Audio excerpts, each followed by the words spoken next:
ഈ വർഷത്തെ UEFA nations league ഫൈനലിൽ പോർച്ചുഗലും സ്പെയിനും ഏറ്റുമുട്ടി. ഒടുവിൽ പെനാൽറ്റി ഷൂട്ടൗട്ടിൽ സ്പെയിനിനെ കീഴടക്കി പോർച്ചുഗൽ ഈ വർഷത്തെ യുവേഫ നാഷൻസ് ലീഗ് സ്വന്തമാക്കി. പക്ഷേ ഇൻസ്റ്റാഗ്രാം റീൽസുകൾ ഇങ്ങനെ സ്ക്രോൾ ചെയ്യുമ്പോൾ ഇൻസ്റ്റാഗ്രാമിൽ ട്രെൻഡിങ് ആയി കിടക്കുന്ന ഒരു റീൽ എന്നുള്ളത് ക്രിസ്ത്യാനോ റൊണാൾഡോ കൈകൾ ഇങ്ങനെ കൂപ്പി നിൽക്കുന്ന കളിക്കിടയിൽ സംഭവിച്ച ഒരു മൊമെൻ്റാണ്. പലരും അതിനിടയിൽ കമൻറ്റ് ചെയ്തിട്ടുണ്ട്, ക്രിസ്ത്യാനോ പടച്ചോനോട് ദുആ ചെയ്തു, ക്രിസ്ത്യാനോക്ക് യുവേഫ നാഷൻസ് ലീഗ് പടച്ചോൻ കൊടുത്തു. ക്രിസ്ത്യാനോ ദ്വയർന്നതാണോ അതോ കൈകൾ ഇങ്ങനെ വെറുതെ പൊടിച്ചതാണോ അത് ഓൻ്റെ ദൈവത്തോട് ദ്വയർന്നതാണോ? എന്തായാലും അത് ഓൻക്കേ അറിയുള്ളൂ, നമുക്കാർക്കും അറിയില്ല. പക്ഷേ സജീവമായി ഇന്ന് സോഷ്യൽ മീഡിയയിൽ അത് ചർച്ച ചെയ്യപ്പെട്ടുകൊണ്ടിരിക്കുകയാണ്. ക്രിസ്ത്യാനോ ഇസ്ലാം മതത്തിലേക്കോ ഇങ്ങനത്തെ ക്യാപ്ഷൻ വരെ വെച്ച് റീൽസുകൾ പുറത്തു വരുന്നുണ്ട്. ഞാൻ ഓരോരുത്തരും തിരിച്ചറിയേണ്ട ഒരു കാര്യമുണ്ട്. ബിസ്മില്ലാഹിർ റഹ്മാനിർ റഹീം എല്ലാവരും കേട്ടിട്ടുണ്ടോ?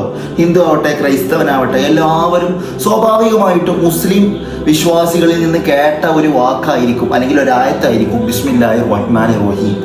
ഈ ക്രിസ്ത്യാനോ റൊണാൾഡോയുടെ ഈ ഒരു കൈകൂപ്പലിനുള്ള മറുപടി അതിൽ തന്നെയുണ്ട്.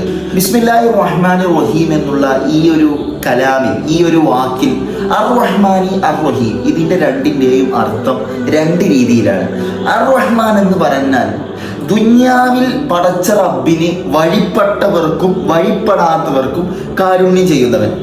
അപ്പൊ പടച്ചോന്റെ ദുന്യാവിന് കൊടുക്കുന്ന കാരണത്തിൽ മുസ്ലിമായ എല്ലാവരും പെട്ടു. അതുപോലെ ഹൈന്ദവനാവട്ടെ ക്രിസ്ത്യാനി ആവട്ടെ അല്ലെങ്കിൽ മെസ്സി ആവട്ടെ റൊണാൾഡോ ആവട്ടെ ഏത് വിശ്വാസത്തിലുള്ള ആൾക്കാരായാലും അർ റഹ്മാൻ എന്നുള്ള ആ ഒരു പേരിൽ, അതായത് വഴിപ്പെട്ടവർക്കും വഴിപ്പെടാത്തവർക്കും കരുണ ചെയ്യുന്നവൻ.